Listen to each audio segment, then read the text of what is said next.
You may have seen serious flood, drought or alarming heat in your area in recent years.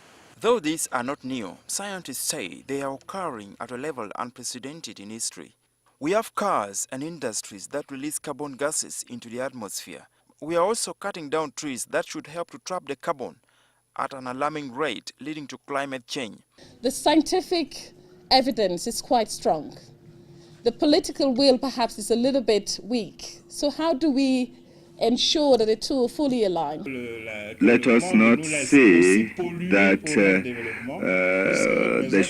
the rest of the world should let us pollute our environment because we want to develop.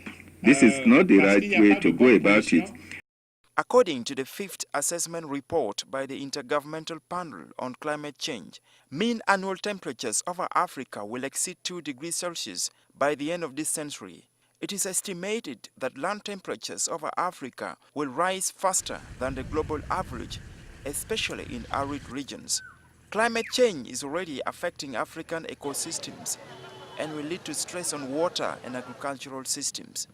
The report was discussed in a meeting of African experts organized by the UN Economic Commission for Africa in Ethiopia. We're going to have more rain. What can we do with that surplus water? What can we do in the area of agribusiness?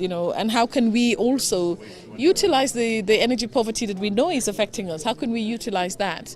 Normal scientists will argue, hang on, you're telling me that's what will happen, but I know for sure in the past you are not able to replicate. But because we don't have data to validate. They say for now, Africa can mitigate climate change through funding in observation, harnessing clean energy potential, and sustainable land management. Last year was the warmest on record, according to the U.S. National Aeronautics Association, NASA, and Africa is already experiencing the biggest burden of this scourge. But despite this damning statistic, leaders here are worried that there's no observation mechanism to monitor the trend of climate change in the continent.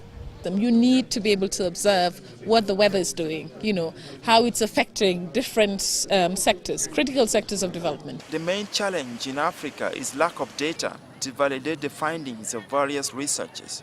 Moses Akena, NTV.